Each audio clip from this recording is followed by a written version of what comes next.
people, and welcome to the Authentic Wellness Podcast. We are here finally with season 2, and we are excited for the journey we have planned for you. And today's topic for one is organic versus synthetic application in agriculture. And before we go further, my name is Lily Okeo. I'm a psychologist, a natural hair and skincare practitioner, and also I'm very excited about natural stuff. With me is my team. They will introduce themselves. Hi everyone, karibuni sana. My name is Julie. I'm a safe practicing farmer and also an advocate for safe farming practices. Karibu. Hi, I'm Mama Almasi, a phytotherapist and also a small-scale organic farmer. You're welcome. Thank you. It's so interesting today we are talking about organic versus synthetic application in agriculture. And I'm happy that on the panel today, we have experts, practicing experts. Maybe Julie just define for us, what are these things that we're talking about? What is organic? What is synthetic application? Break it down for us, please. Before we go into the definition, I was thinking, as we are starting our new season. Okay. Thank you. Yeah. It's been a while since the last episode. Yes. I'm so sorry. Lisa, what's in our kettle today? Yeah. Thank you. Our kettle today is something that gives energy. You know what? When your body is properly nourished, your energy will always be on point. So, we have baobab, moringa, and mint. And it is organic. You're welcome. Okay. It smells so nice. That's supposed to energize us for the coming season. Yeah. And moringa is like a super vitamin. Baobab is a super fruit. Very good for you. And the baobab has vitamin C, which helps absorption with the minerals also in the moringa. In the moringa. Yeah. Can a smell be sweet? It tastes sweet. It is mint. Very refreshing.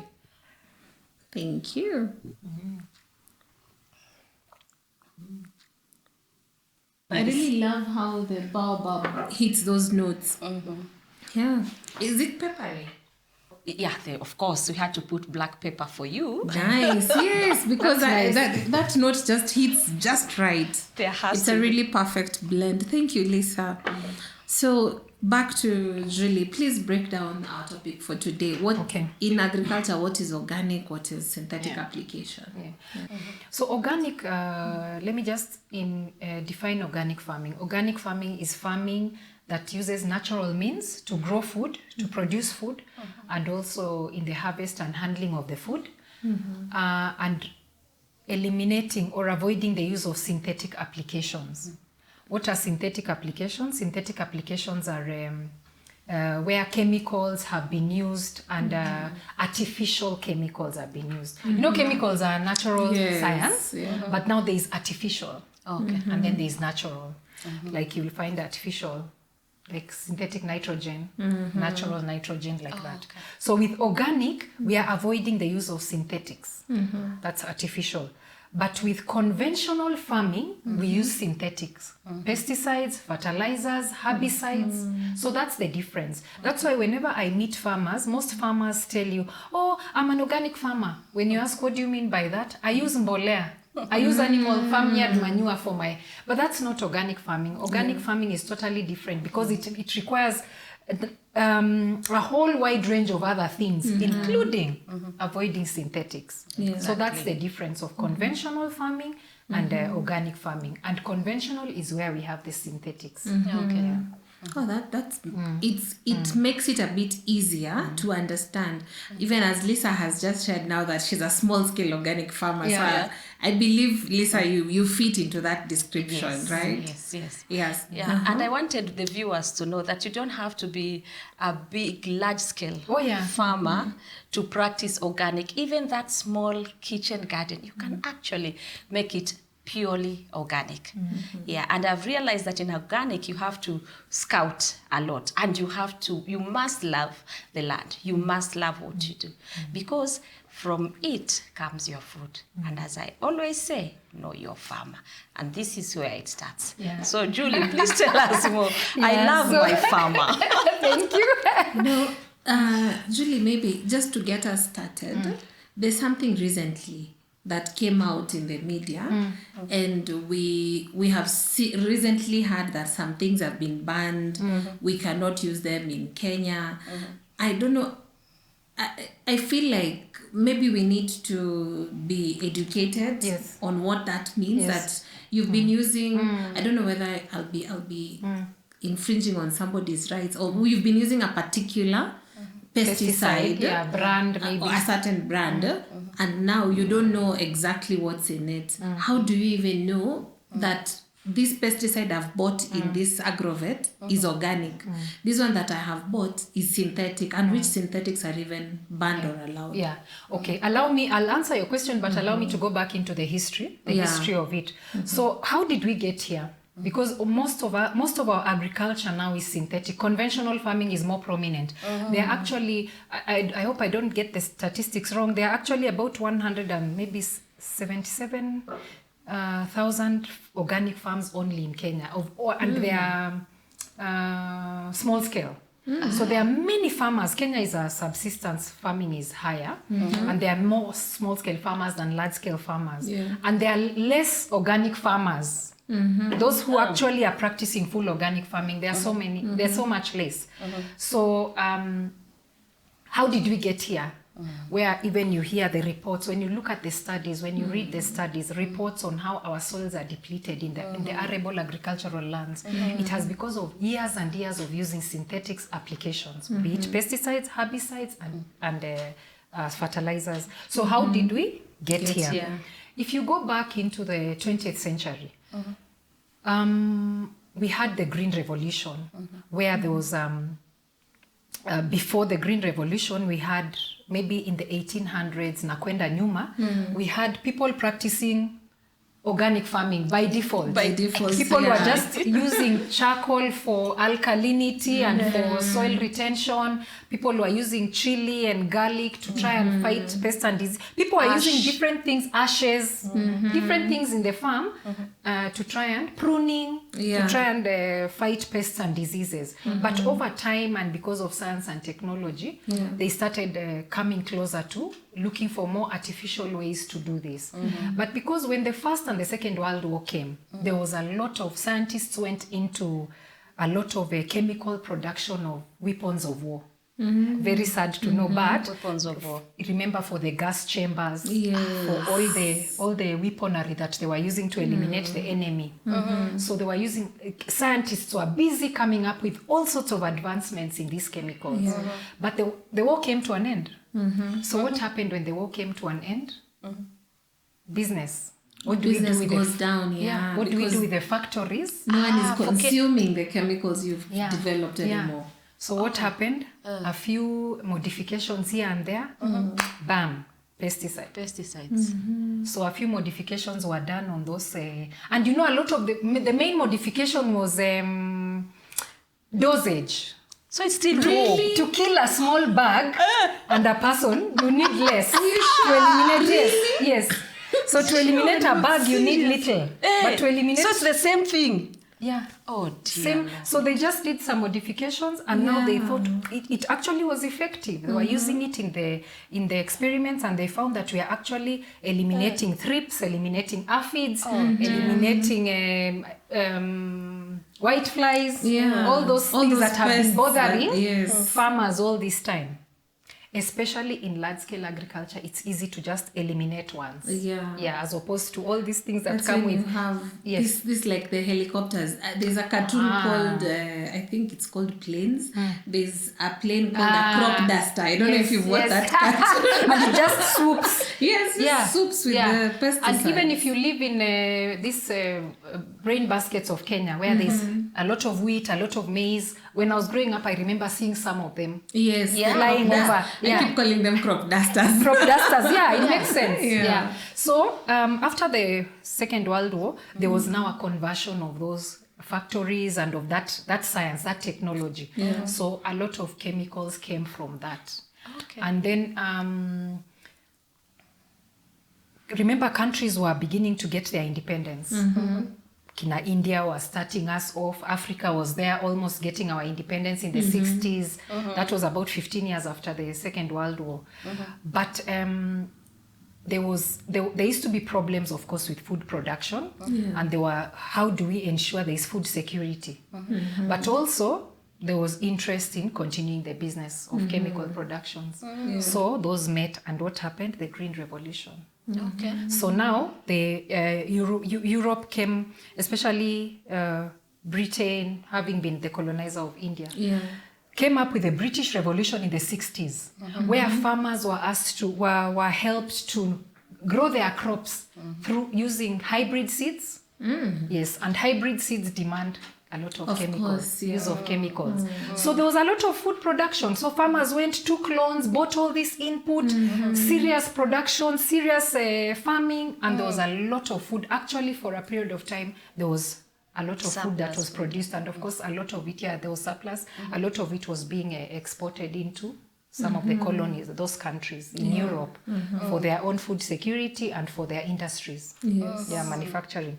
So it became big industry, and it became the way to farm, the more viable way to farm.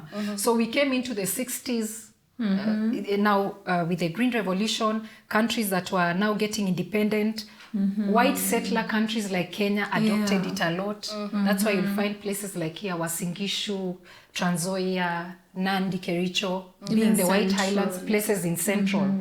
There was a lot of use of these chemicals because there was the growing of wheat, cash crops, maize, all those, tobacco. So that's how we came to where we are, into conventional farming and the addiction, or the understanding agriculture based on the synthetic way. And somehow organic farming became the simpler alternative, and maybe those who cannot afford input because they were pricey. Because unfortunately, if you follow the history of India, it brought problems later. Later, the challenges began to emerge because it became a very expensive way to farm. Which one? The organic or the Green Revolution? It became very expensive because for you to afford those inputs, they took loans.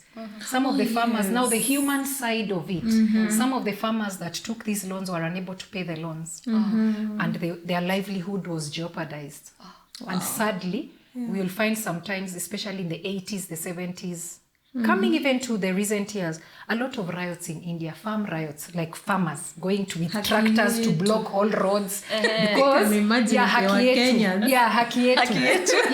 Indian farmers are, something else.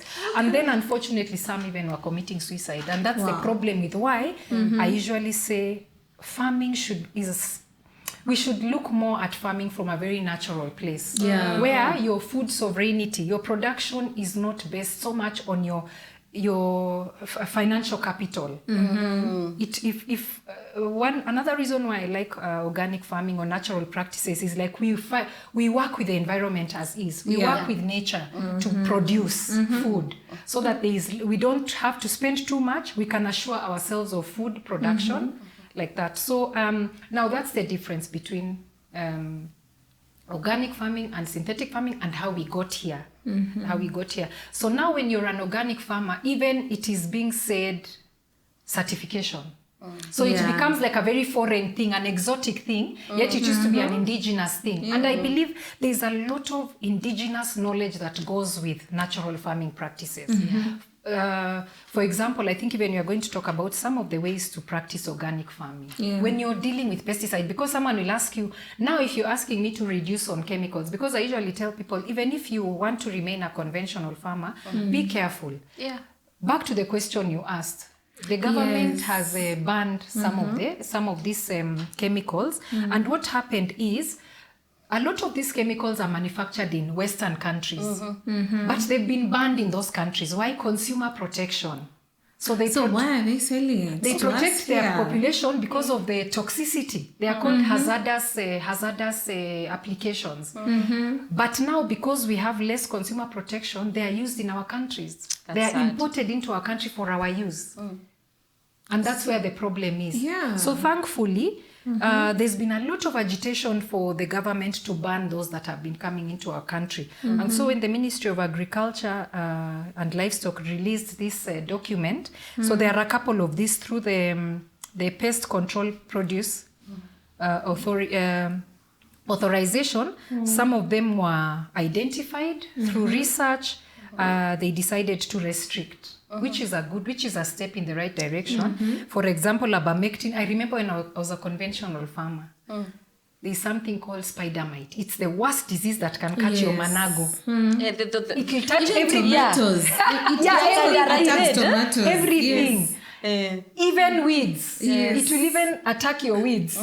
So it used to, I remember it for that. It was the active ingredient. So they've removed a list of active ingredients like this one for open fields, for tomaticides, for open fields, for non-edibles, different things. If you look at the list the government released here, you'll see many of them that have been restricted. So I think it was a step in the right direction. But you see, you, the farmer, have to do your due diligence.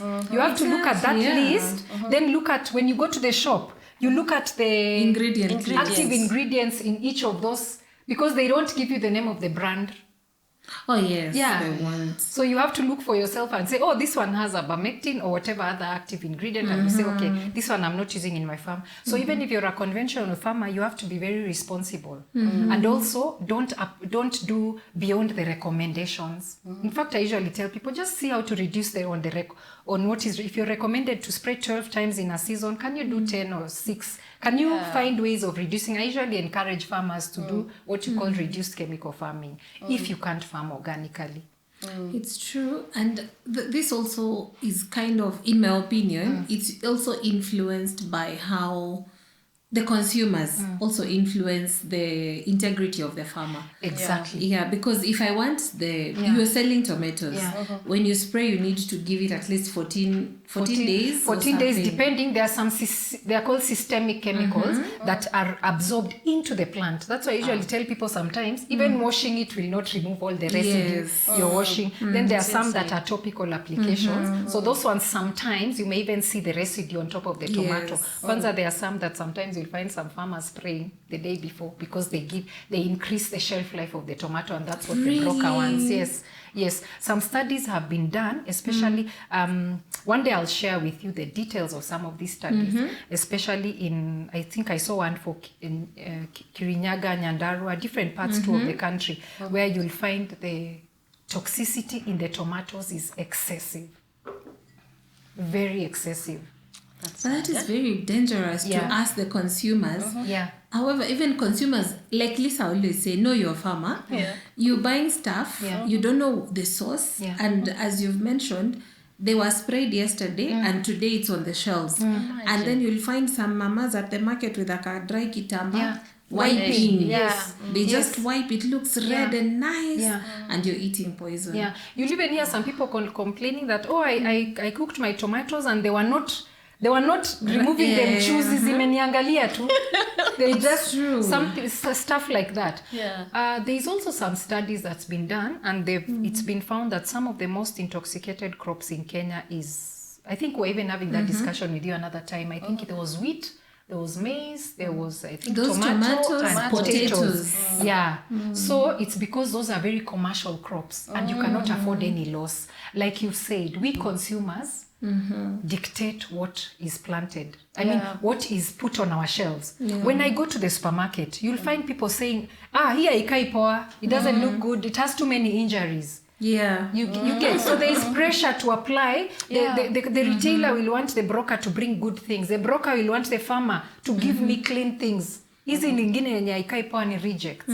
Okay, and you see in organic farming, sometimes you'll actually have your stuff coming out, especially when you're a veteran in organic farming, your farm has developed that resistance, your soil is awesome, and it has, remember when we talked about the soil being alive? Yes. Over years, by the way, an organic garden becomes better and richer. It's something that the Nino improves, the accelerates the viability of your farm. So as you learn better, you are able to produce better. Then there are some seasons that favor you more than others. There's another one that the insects will come and attack your managu and your kunde will have holes. But me personally, the people that we retail to, they don't mind the holes because I've explained to them, this one ilipigana vita peke yake. So they are like, sawa we later, because I know in it is what I'm looking for, nutrient density. In fact, some people say when I see it's too clean, I'm worried. Those are people who've understood. So those are the differences between organics and synthetics. Wow, interesting. Lisa, as a farmer who's practicing organic farming, what's your take on this? Organic farming, as I mentioned earlier, you must love what you're doing and you must know what you can use to, like biopesticides. You need to know the biopesticide, like pyrethrum is a biopesticide. Is this natural pesticides like pyrethrum? More done in a bit more large scale, like not made in the farm, just like pili and then you spray. They are mostly been packaged. Like the pyrethrum, the pyrethrum flowers. Then there is this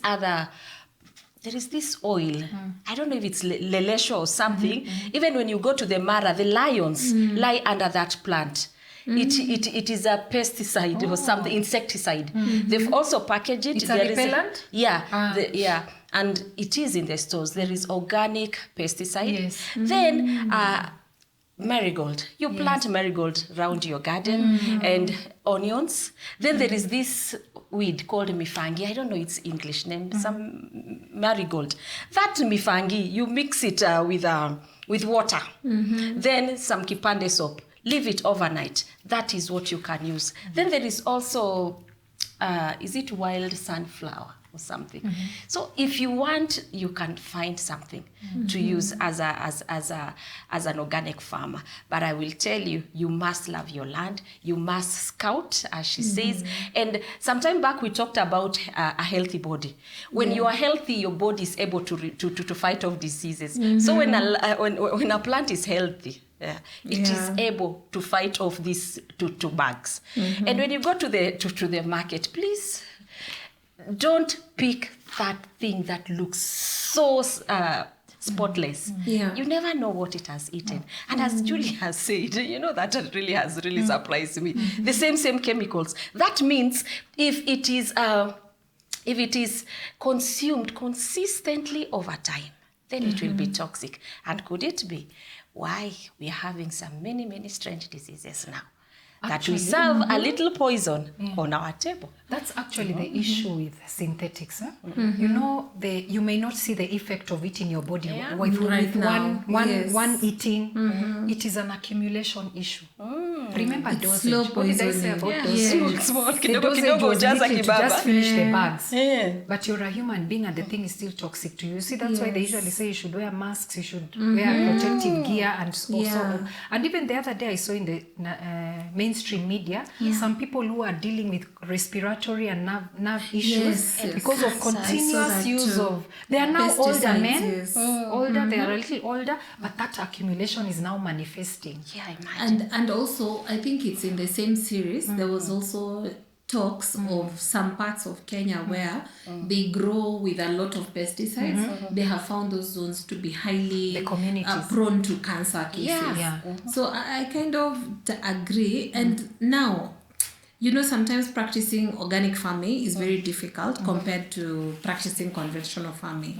Maybe Julie, as someone that I buy my compost from, you could tell us, how do you even prepare your farm to practice organic farming? And how do you even, personally, I don't think I can prepare my own compost, but I'd like you to just give us a hint on how do you start to transition from a conventional farmer to an organic farmer, because it's not easy. It's not. It's not easy, and sometimes, to be honest, I have a tree, an orange tree. It is highly infested. And the black stuff. Yeah. And those black stuff, I have planted marigold next to them. I've also put wormwood next to it, but it still gets to my peppermint. And it's highly discouraging. You know, the other day I was like, what? Should I just spray? Then I was told there was the biopesticides. I could give that a try. Yeah. But you can imagine if I could get there and feel like, you know, this is so defeating. So I slashed all my mint and burnt them. We didn't even use, but right now the crop is coming up better. But the orange tree, it's not mine, it's a neighbor's. It's still there and it is infested. I have no control over what the neighbor is doing. So for a farmer like me, and I know there are so many like me out there who are trying to practice good practice in farming, how would you advise for someone to transition to fully organic farming? There's a word you keep using, transitioning. Organic farming requires transitioning. You can't just say today I was not an organic farmer, tomorrow I'm one. Your land has to be given time to transition. Your land has to, I think in our next episode we are going to go deep into the specific things you can do. I know you wanted me to answer for now. There's quite some detail. We'll touch on composting and on the other, she's mentioned some like companion planting and so on. We'll go into them. But it requires conversion. You have to transition. And for the certification even, you're given 2 to 3 years. Where they say, your shamba has to take time for, meaning toxicity can remain in your soil for that long. 3 years. True. Yes. Yeah, for them to give them that time frame, that's exactly what it means. Yes, and you see our people are so used to things like glyphosate and other chemicals that have been really harmful and also banned in other countries. So by the time you convert that soil, hiyo ninio itoke, hiyo residue itoke kwa mchanga, you need time. You need time because that residue does not just go to your soil.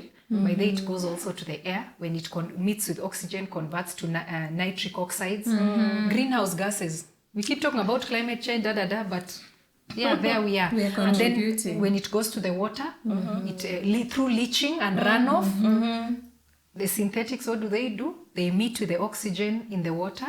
They take all the oxygen, form nitrates, that's already poison.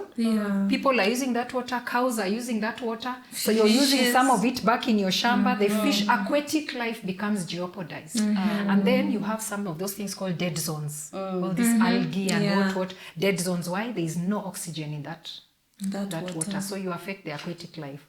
So those problems, we have to see that those problems affect things in the long term. That's why I encourage people, organic farming should be a lifestyle. It's something you shoot for the long game. Maneno ya haraka na pesa ya haraka and chakula ya haraka, it won't work. You have to shoot for the long. Look at how it will affect your health, how it will protect the other people using that air, the water sources. It has to be something you look at it with integrity. It's true. Yeah. So the conversion has to happen. So you'll convert, you'll start with the soil treatments, which we will share in the next episode, through composting and animal manure. Improve your soil, start using natural applications, including what she had mentioned, and even the biopesticides, so that now you can start walking that journey of at least a safe practicing farm or garden. And with the hope that you'll finally become an organic farmer. Yes, and with the hope also that you'll produce, again, you want to produce optimally. So you have to learn so many things, you have to work so many things for it to be, you also are not looking to just produce minimal, small scale.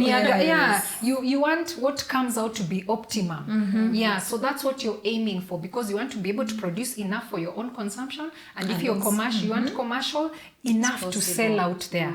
But you see, the beauty of going into organic farming is because of the scarcity of organic produce, it is also a high value crop. It is. Right now, more people are interested in organic produce, and therefore it is worth venturing into organic farming. There's a big niche market that I feel we need more people to convert, and it's a global niche market. It's not just in Kenya. We need more people to start practicing safer farming practices. And I feel like this conversation is very encouraging. It's a very big conversation that we need to keep having, and as you've said, even in our next episode we'll dig deeper into it. I just wondered whether you have something that you feel for this first episode of season 2. Is there anything you'd wish for our viewers to just hang on to as they wait for the next episode? Maybe you start with Lisa. It is very possible, as she says, mindful farming. Imagine you are a farmer and you are eating something, or you go to the market, you buy something. Do you stop to think, what am I eating? Am I giving myself nutrition, or am I taking small doses of toxins? If you, the consumer, decides that you do not want these things being farmed out there using conventional pesticides and all that, if you decide you want safe, healthy food, then you can have it, because you are the driver. You will, organic farmers will come up and produce what is required. They say what in business? This curve, demand and supply. Demand, supply So curve. those things are in the market mainly because it is what we are asking for. You go to the market, you want that very shiny tomato. And how do you get that very shiny tomato? There is no way you can get a shiny tomato if a bug has not eaten it. You need even those bugs to pollinate. So the buck starts and stops with the consumer, you. It's true. If it's not good enough for the animals, it's not good enough for me. True. Yeah. What the bugs are eating is an indication this could be good. Yeah. Sometimes there are some people who've done a study where they've put, actually one of our farmers did that. There was a mango that's grown organically and one that had grown conventionally.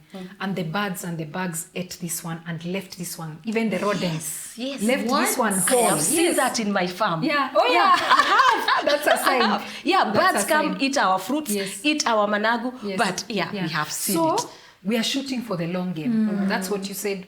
What can we leave our viewers with? We are shooting for the long game. Yes. And I like to say this: Africa was not built for speed. Africa was built for soul. Soul. Soul meaning, let's take care of us. Let's take care of the people around us. Let's take care of this nature that gives us life and enables us to live. Our water, our trees, our soil, our land, our air. Let's live for it in its fullness. That is soul. Yeah. Speed is running to look for profits, running for high productivity when we are hurting the soul. Yeah. So let's take care of our animals, our living things, our people, and our nature first, and then the profits will come. Yes. That's what I would say in conventional versus organic farming. As you're talking, I was feeling goosebumps. Oh, yeah. I was just feeling like, what? We won't add anything to that. Yeah. And this has been our first episode of season 2. We were talking about organic and synthetic applications in agriculture. And as Julie has said, we are aiming for the long goal. It's a marathon per se. We're not doing 100 meters, we're not doing a sprint. And I hope that as our viewers, we've been talking about this journey with you. We've talked about how you need to eat nutrient-dense food because you need a healthy gut, because you need to be healthy. We are aiming for longevity for ourselves. And we said it all starts with the soil. And today, what we have shared is also going back to the health of the soil. We are hoping that you will journey with us through this season 2, learn more, and we will be able to change our environments and our day-to-day lives with this information. Remember to like, share, and subscribe. See you in our next episode.